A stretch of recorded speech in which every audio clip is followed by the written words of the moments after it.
최근에 굉장히 인기를 누리던 어떤 가수가 음주운전 사고를 내면서 구속되는 일이 있었습니다.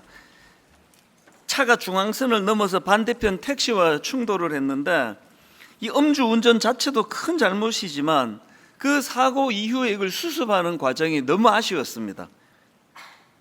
제가 가만히 그 내용을 보니까요, 자기를 위한다고 하는 그 수습이 자기를 위하는 게 아니더라고요. 그게 점점 이제 수습을 하면 할수록 자기 인생을 막 미궁으로 몰고 가는 것 같은 그런 느낌을 제가 받았습니다.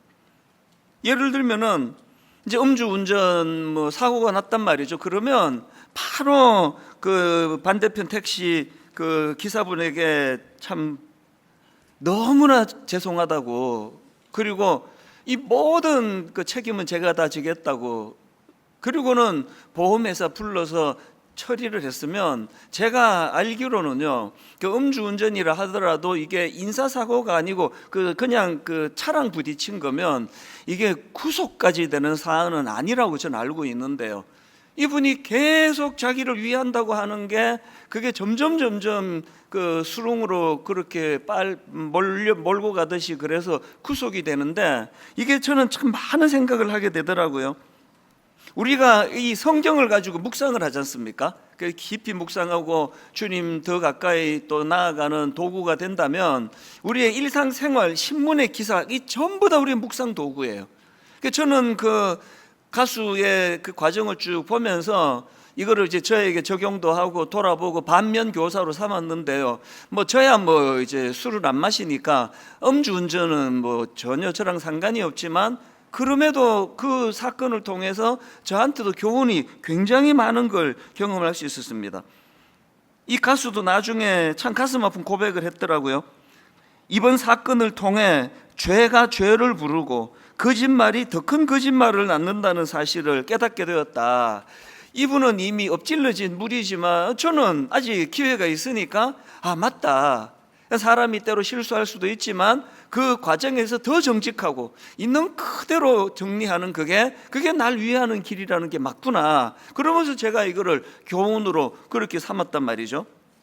그리고는 이 사건을 제가 묵상하다가 생각을 해보니까요, 그럼 이 가수분은 어떻게 수습하는 것마다 자기 인생에 도움이 안 되는 그런 그 수렁으로 빠져가는 수습을 했을까? 제가 생각해 보니까 답이 딱 나오더라고요. 너무 가진 게 많고 지금 인기 절정이다 보니까 공연 한번 하면은 막 어마어마한 돈을 받는데, 그 공연이 막 대형 공연이 줄줄이 지금 잡혀 있으니까 그것들이 당연히 너무 당황스러웠겠죠. 그랬을 때 이분에게 참 가슴 아픈 없는 게 하나 있었는데요, 그럴 때 중심을 잡아주는 어른이 없었던 거예요. 만약에 이분에게 좋은 스승이 계시고 좋은 멘토가 계셨다고 한다면 막 야단을 치고 너 정신 차려라, 뭐하는 짓이냐, 어떻게 이렇게 생각이 없냐, 꾸짖어 주는 분이 없었다는 거죠. 여러분 돌아보세요. 여러분에게 그런 분이 계십니까? 옥하는 목사님이, 저의 스승님이 돌아가시고 나서 저에게 지적해 줄 분이 안 계세요. 그래서 억지로 마음으로 설교할 때 요 뒤에 옥 목사님 서 계시는 것처럼, 아닌데 서 계시는 것처럼. 그래서 제가 이제 이 사건을 쭉 지켜보면서 계속 제 마음에 머무는 성경 구절이 하나 있었습니다. 요즘에 이 구절을 많이 묵상하는데요, 그게 에베소서 5장 18절입니다. 술 취하지 말라, 이는 방탕한 것이니 오직 성령으로 충만함을 받으라. 그분이 술 먹고 음주운전해서 이 구절을 떠올리는 게 아니라, 저는 뒷부분에 있는 이 말씀이요, 오직 성령으로 충만함을 받으라, 이 말씀이 그 가수의 그 사건하고 어떤 연관이 있는지를 설명을 드릴게요. 예수님께서 성령님이 하시는 일을 딱 이렇게 별명 하나를 지으셔서 설명한 구절이 나오는데요, 요한복음 14장 16절입니다. 내가 아버지께 구하겠으니 그가 또 다른 보혜사를 너희에게 주사 영원토록 너희와 함께 있게 하리니. 지금 예수님은 성령님을 보혜사라는 별명으로 부르세요. 이 보혜사는 이게 원어로 직역을 하면은 곁에 있으면서 도와주는 자, 이게 직역하는 보혜사예요. 곁에 있으면서 도와주는 자. 지금 예수님은 성령님이 하시는 일을 이 보혜사라는 별명으로 담고 계시거든요. 제가 왜 그 가수가 코치가 없나? 어떻게 수습한다는 것마다 인생을 저렇게 수렁으로 몰고 가지? 이 생각이 들었을 때 이 구절이 왜 떠오르는지 아시죠? 예수 믿는 우리에게는 가이드가 계세요. 곁에 계시면서 도와주시는 보혜사, 그분이 계세요. 여러분이 참 가슴 아프게도 저처럼 스승님이 돌아가시고 여러분에게 누군가 조언해주고 야단쳐주고 그런 분이 안 계시다면 걱정하지 마세요. 보혜사가 계세요.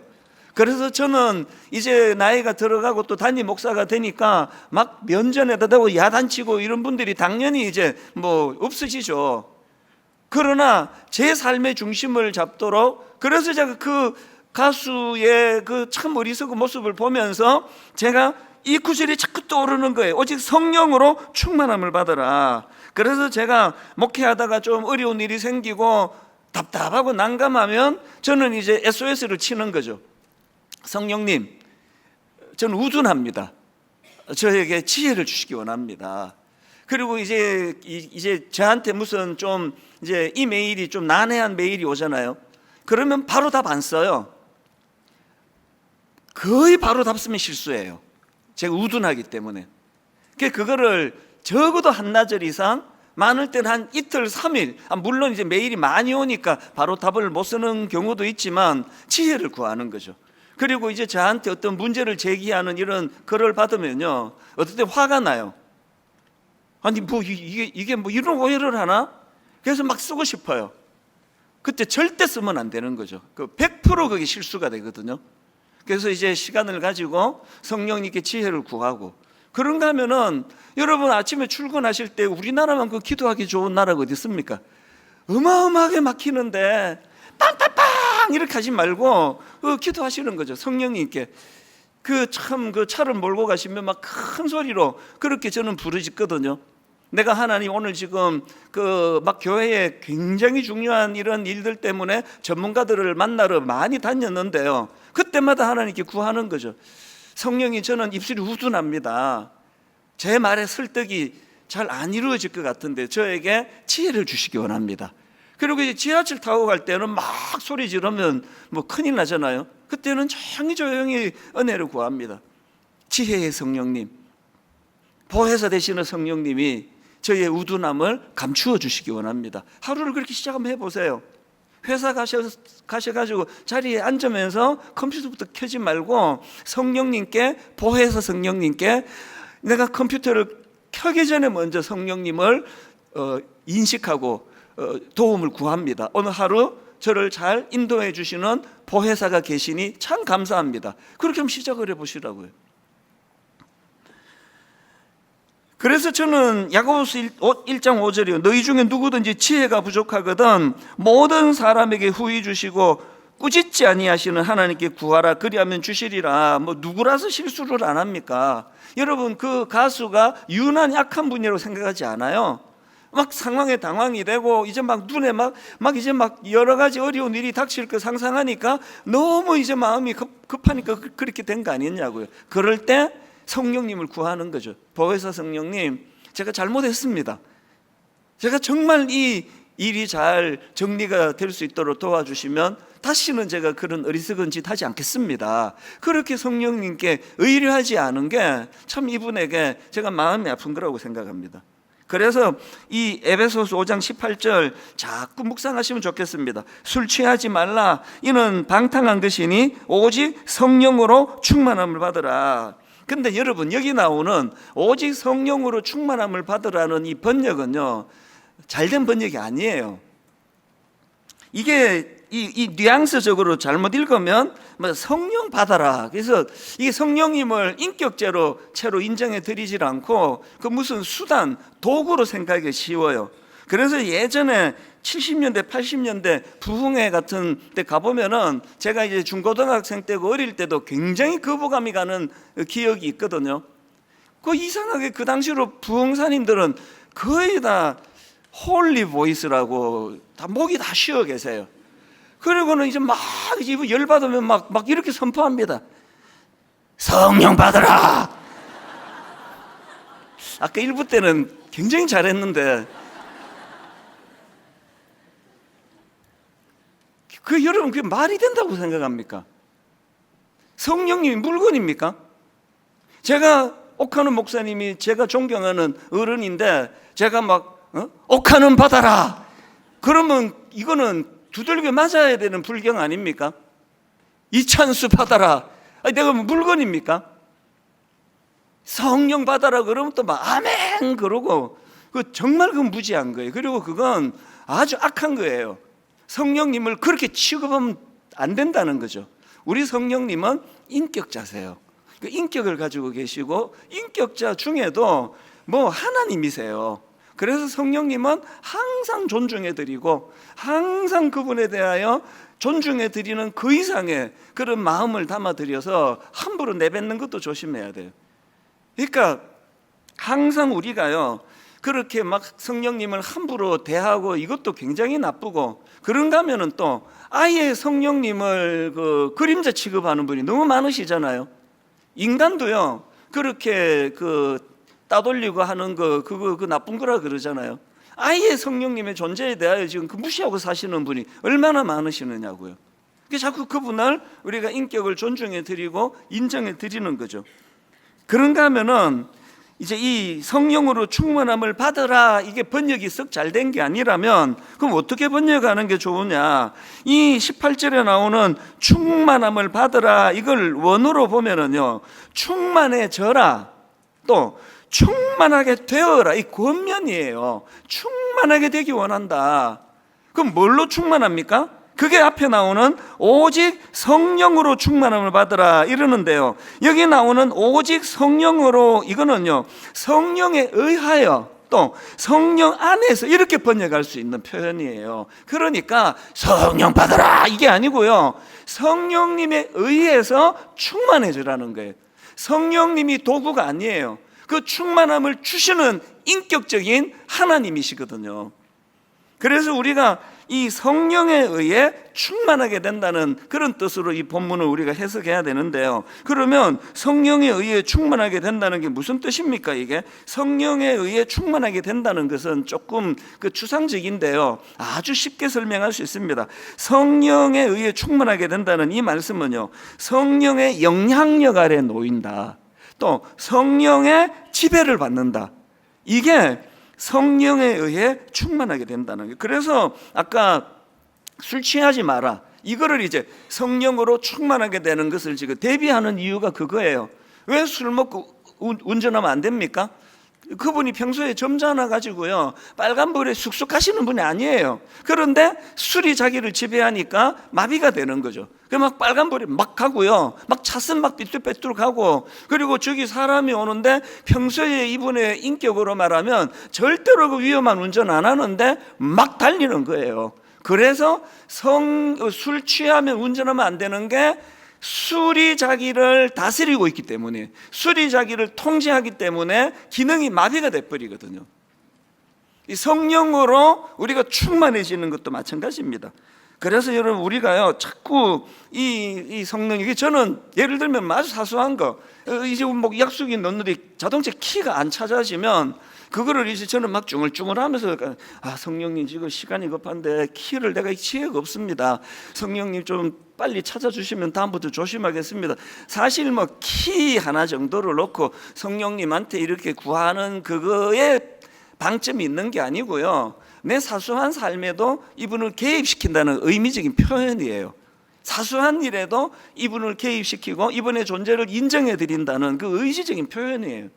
화장실 가면서도 또 누구를 만나면서도 뭐 하면서도 여러분들이 이제 막 큰 소리는 아니라도 항상 그분을 우리가 인식하고 나를 다스려 주시기 원합니다. 이게 오늘 본문에 나오는 오직 성령으로 충만함을 받으라 이 뜻입니다. 이게 어떤 은혜를 던져주는가 하면 이렇게 구하면요 요한복음 16장 13절입니다. 그러나 진리의 성령이 오시면 그가 너희를 모든 진리 가운데로 인도하시리니 그래서 제가 앞으로 한 3, 4주 정도 이제 이 성령님에 대해서 지금 설교를 계속 하려고 준비하고 있는데요.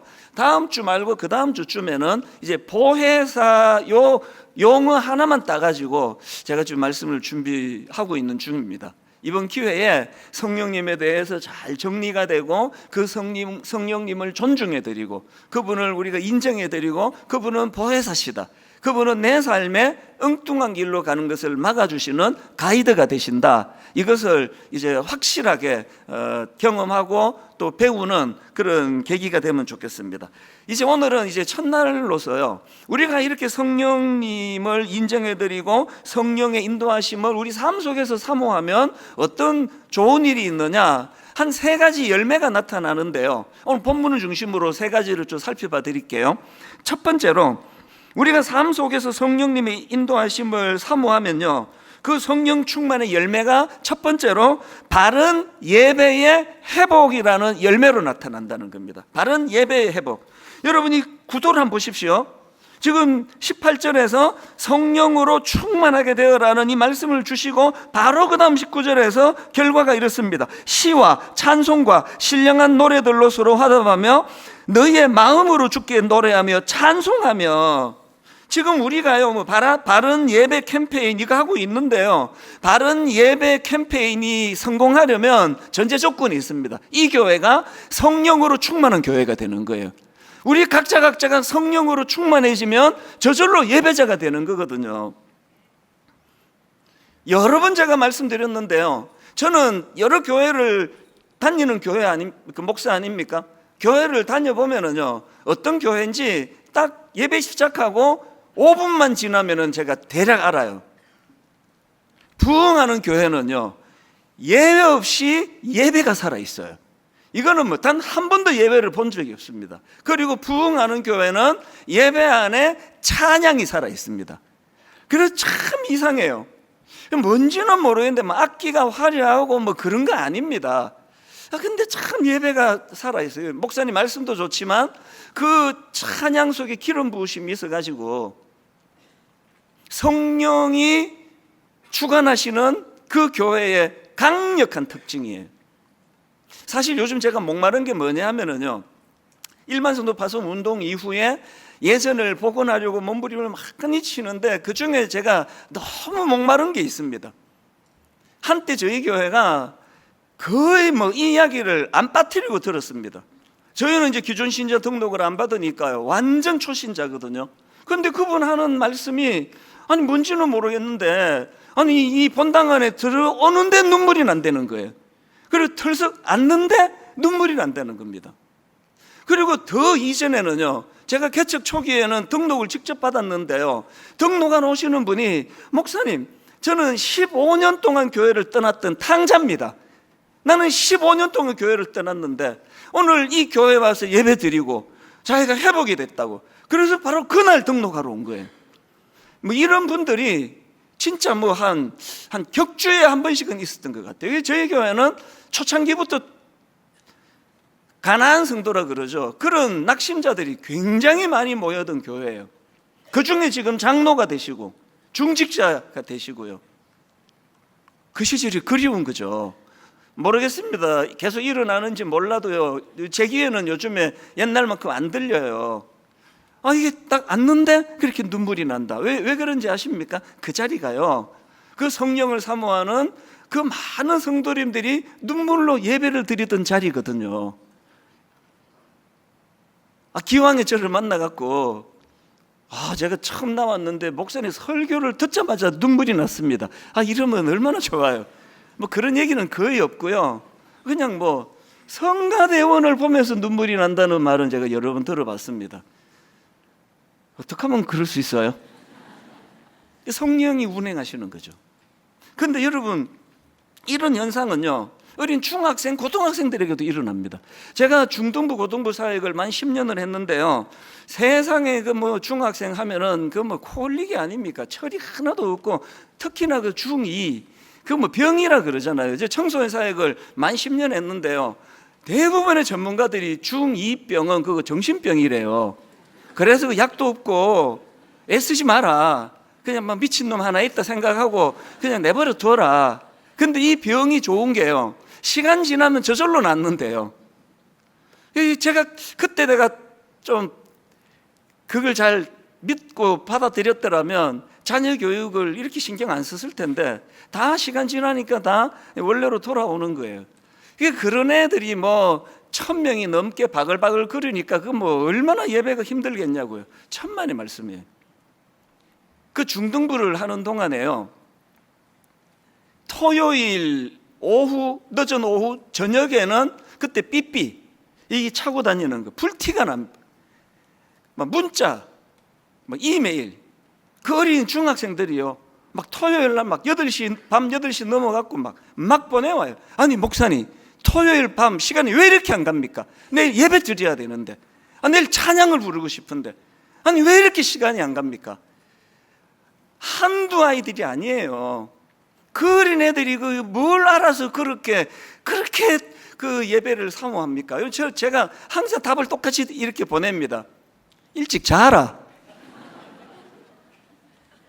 평소에 새벽에 2시, 3시까지 안 자던 애들이 그게 잠이 오겠냐? 그럼 제가 설교 시간에 그렇게 설교해요.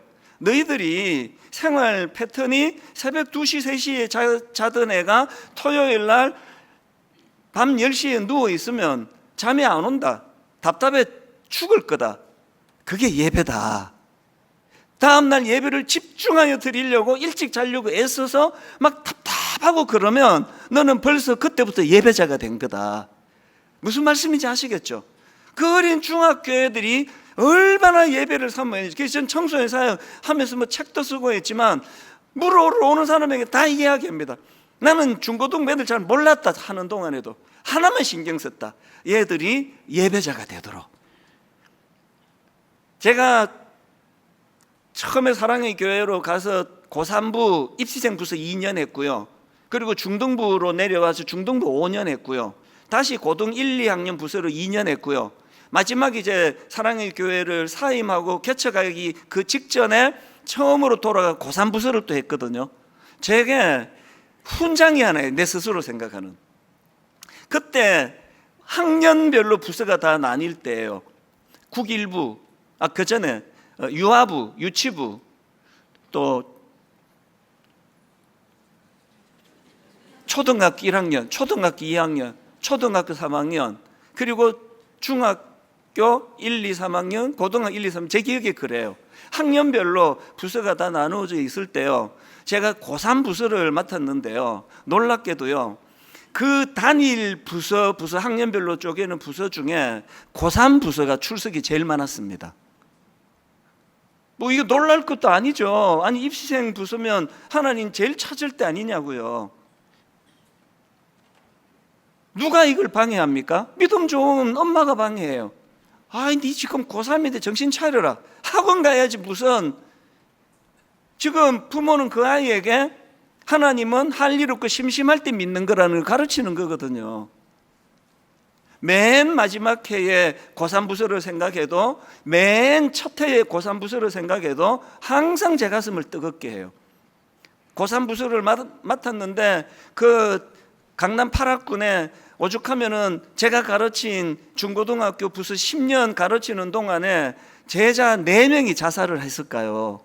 상상하기 어려운 그곳인데요, 이제 고3 부서를 인도하는데 뭐 격식 가지고 뭐 이래갖고 예배가 되겠습니까? 그 애들이 벌써 뭐 한 3분의 1은 벌써 졸고 있는데, 그래서 격식을 다 바꿔버린 거예요. 예배는 격식이 아니다. 그리고 지금 분당 우리 교회 예배 패턴이 사실은 그때 만들어진 겁니다. 막 순서 다 바꾸고, 그리고 말씀 전하고, 그 말씀 붙들고 같이 찬양으로 정리하고, 그리고 그 말씀과 찬양을 가지고 본인 입술로 기도하고, 그렇게 하고 축도로 마치는 거죠. 분당 우리 교회 개척 첫날부터 이 패턴이었거든요. 왜? 예전에 보니까 앞에 설교하고 다 하고, 그 다음에 한 광고 한 10분 하고, 또 뭐 다음 주일날 떡 한다는 광고하고, 그렇게 하고 이제 마무리 예배 마치고 가니까 집에 가면서 다음 주 떡 준다는 것밖에 기억이 안 나요. 떡을 준대네? 그래서 모든 것 앞으로 다 돌리고, 우리 교회는 맨 끝에 말씀과 그 말씀과 연관되는 찬양이 울리면서 그렇게 돌아가도록 그렇게 만들자. 이게 다 제가 중고등부 할 때 나온 거거든요. 무슨 말씀을 제가 드리고 싶습니까? 오늘 분당 우리 교회는 다시 예배를 살려야 돼요. 예배에 모든 걸 걸어야 해요. 초신자가 저희 교회는 글쎄요, 제가 뭐 통계는 안 내봤지만 거의 한 40% 이상 되는 것 같아요. 생전에 이제 교회라는 데를 나와본 적이 없는 분들에게 일일이 어떻게 교육합니까? 예배를 통하여 성령의 역사가 일어남을 경험하는 초신자 많이 일어나기를 바랍니다. 성령의 역사가 예배 가운데 일어나고 이게 선순환이에요. 그래서 성령을 경험하면 보혜사 되시는 성령님은 우리를 하여금 예배자의 자리로 인도해 주세요. 그래서 교회가 다시 한번 부흥의 그 은혜를, 숫자 많이 모이는 걸 부흥이라 그러지 않습니다. 예배자가 많이 모인 교회, 그 교회가 부흥이거든요.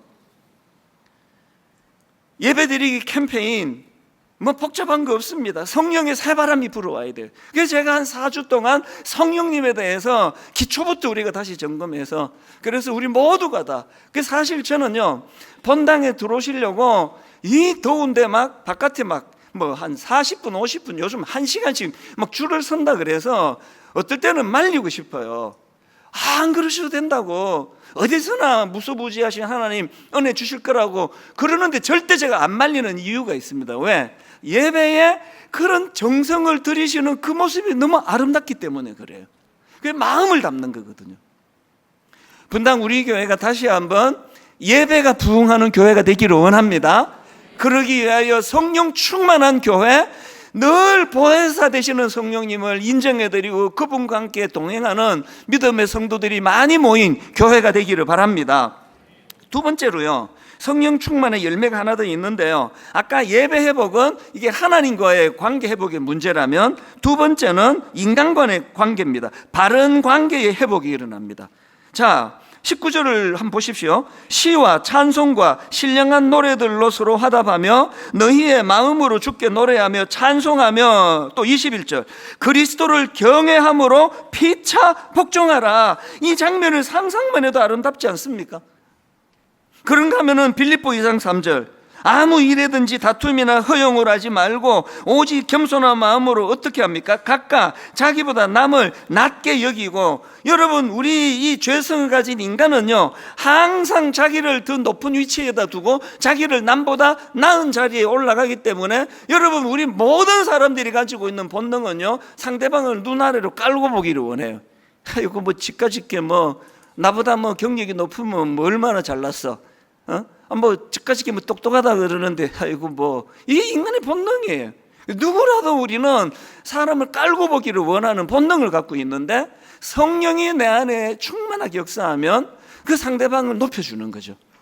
그분이 초신자라 할지라도 순장님은 함부로 대하지 않습니다. 그분이 좀 다소 인격적으로 어려움이 있다 할지라도 그래도 나보다 나은 점이 많은 분이야. 이게 성령이 하시는 역사예요. 여러분이 에베소서 5장의 흐름을 보십시오. 5장 18절에서 오직 성령으로 충만함을 받으라. 그리고 그 물꼬가 부부의 관계로 흘러갑니다. 에베소서 5장 22절 보십시오.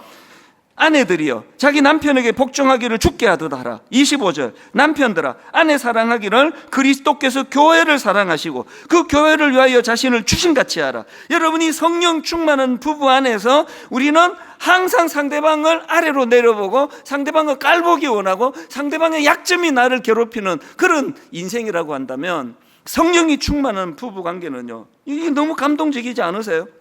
남편이 그 아내를 사랑하는데 그리스도가 교회를 위하여 당신을 내어주신 같이 그렇게 아내를 사랑하라는 거죠. 그리고 또 아내는 남편들에 대하여 뭐 계산이, 또 여자분들이 굉장히 섬세하잖아요. 아이고 참, 하여튼 이 남자를 보니까 뭐 참 여러 가지 부족한 게 많구나 다 느껴지는데요, 성령이 충만하고 나면은 아내들이요 자기 남편에게 복종하기를 주님께 하듯 하라. 이게 말도 안 되는 소리를 여기다 적어놨네 했던 그 사람이 성령이 충만하면 이런 역사가 일어나는 거예요. 여러분, 아내와 남편이 다시 한번 그 첫사랑의 기쁨을 회복하고 싶으시면 성령 충만을 구하시기를 바랍니다. 이게 이제 직장으로 흘러갑니다. 성령 충만의 직장 한 한 생활, 에베소서 6장 5절입니다. 종들아 두려워하고 떨며 성실한 마음으로 육체의 상전에게 순종하기를 그리스도께 하듯 하라. 9절 상전들아 너희도 그들에게 이와 같이 하고 위협을 그치라. 이는 그들과 너희의 상전이 하늘에 계시고 그들에게는 사람을 외모로 취하는 일이 없는 줄 너희가 알미라. 성령 충만한 그 사람이 직장을 가면은요, 여러분 우리 인생은요 본능적으로 우리는 갑질하는 존재예요. 뭐 예외 없습니다. 우리 인생은요 자랑하는 존재고요, 자기를 자랑하는 존재고 갑질하는 존재예요. 뭐 조금만 그 우위에 있다 그러면 뭐 태도가 달라지고 뭐 그런 거 아닙니까? 그 저는 목사 안수 받고 제일 두려웠던 말이, 우리 선배들한테 계속 여순사님들이 그렇게 비판을 하더라고요. 저 목사 안수 받고 교만해졌다. 전도사 때 안 그러더니 목사 안수 받고 저 되게 이상해졌다. 그래서 저는 그게 두려웠어요. 목사 안수 받고 저 교만해졌다 이런 말이 나올까 봐. 그래서 애를 많이 썼는데 그때는 제가 믿음이 없었나 봐요. 그거 애쓸 거 없이 성령 충만을 구하면 되는데, 성령이 제 안에서 역사하면 목사 됐다고 전도사를 무시하고 뭐 이런 거 없거든요. 서로 간에 존중해주고 서로 위해주고, 이 두 번째 열매라고 한다면 마지막 세 번째는요, 첫 번째가 하나님과의 관계가 예배를 통해 회복이 되고, 두 번째는 내가 더 겸손해짐으로 인간의 관계가 회복이 된다면, 세 번째는 이 두 가지를 어우를 때 나오는 열매입니다. 세 번째 열매가 뭐냐? 기쁨과 감사의 회복입니다. 에베소서 5장 20절 범사에 우리 주 예수 그리스도의 이름으로 항상 아버지 하나님께 감사하며, 그리고 빌립보 4장 4절 주 안에서 항상 기뻐하라. 내가 다시 말하노니 기뻐하라. 여러분 이 에베소서하고 빌립보서에 공통점이 있는 거 아시죠? 이게 다 바울이 썼는데요, 이 두 편지 다 감옥에서 바울이 쓴 거예요. 그러면 이런 권면을 지금 누가 해야 됩니까? 감옥 밖에 있는 성도들이 감옥 안에 있는 바울에게 권면해야 되는 내용 아닙니까? 바울 선생님, 범사에 우리 주 예수 그리스도 이름으로 항상 아버지 하나님께 감사하십시오. 그리고 바울 선생님, 감옥이 불편하고 힘드시더라도 주 안에서 항상 기뻐하십시오. 다시 부탁드립니다. 힘들어하지 마시고 기뻐하십시오. 이게 밖에 있는 사람이 써야 되는데, 감옥에 있는 바울이 지금 감옥 바깥에 있는 성도들을 향하여 권면하는 말씀이라는 거죠. 뭘 여러분 우리가 여기서 느끼고 배우고 깨달을 수 있습니까? 성령 충만은 상황을 뛰어넘는 기쁨을 주세요. 성령 충만은 환경을 뛰어넘는 감사를 주세요.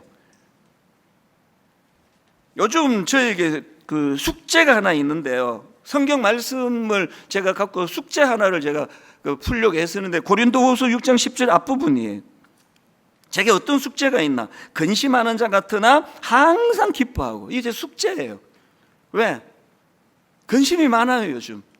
1만 성도 파송 운동 이후로 섬겨야 되는 초신자, 이분들을 어떻게 영적으로 인도할까? 숫자가 너무 초신자가 많아지고, 이제 기존 신자 등록을 안 받은 지가 꽤 오래되는데, 저희가 거의 1년에 한 1000여 명씩 저희가 새가족 등록이 지금 이루어졌단 말이죠. 그러니까 이 섬겨야 되는 초신자가 너무 많은데 역부족이에요.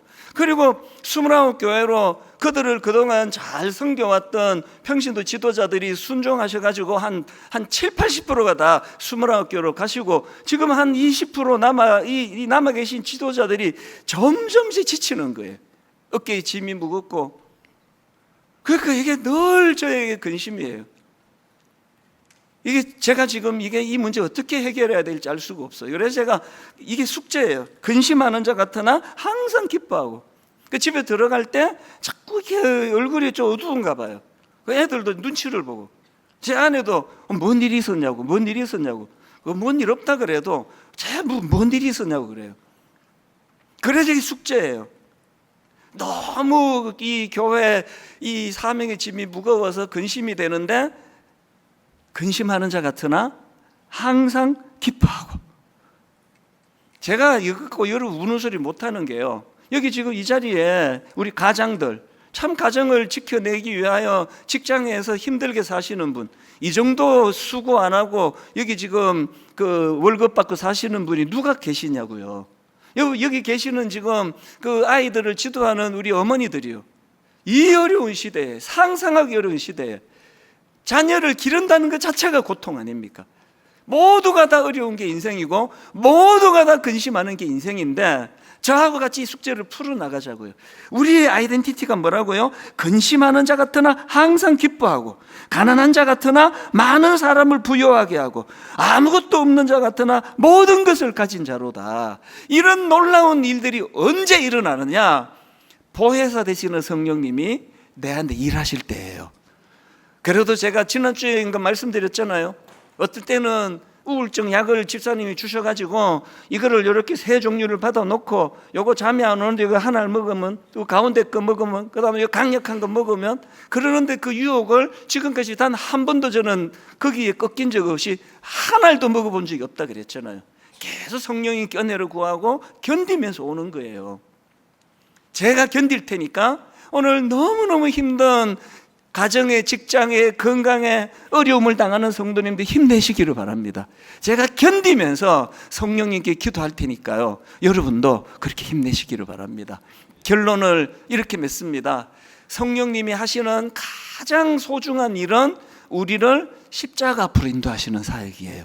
그래서 십자가가 믿어지고 십자가가 능력인 걸 경험하게 되고, 그 십자가의 힘으로 너무너무 무거운 인생의 짐을 커다니 짚고도 남는 튼튼한 어깨를 십자가를 통해 제공받는다는 사실을 삶 속에서 경험하고 누리는 믿음의 성도님들 되시기 바랍니다. 같이 기도하시겠습니다. 하나님 아버지, 우리 모두는 참 인생의 짐이 무겁습니다. 하나님, 오늘 이 시대에 아버지 노릇, 남편 노릇, 가장이 된다는 것, 그리고 밖에서 일어나는 일들을 아이들에게 다 나눌 수가 없어서, 그래서 마음에 병이 들어가는 가장들이 참 많습니다. 하나님, 이 땅의 어머니들이 또 남편을 섬기고 자녀를 돌보는 이 일이 너무나 불안하고 두렵고 상상하기 어려운 이 약한 시대를 저 자녀들 어떻게 기를까 근심이 많습니다. 성령님, 보혜사 성령님 의지합니다. 우리 삶 속에 무거운 짐이 우리를 누르는 건 사실이지만, 그런데 하나님, 성령님으로 인하여 이렇게 고백하기 원합니다. 근심하는 자 같으나 항상 기뻐하고 우리 삶 속에 이 은혜가 임하도록 함께하여 주시옵소서. 성찬 예식을 거행하려고 하오니 성령님, 바로 이 시간 우리를 십자가 앞으로 인도하여 주시옵소서. 감사드리옵고 예수님 이름으로 기도드립니다. 아멘.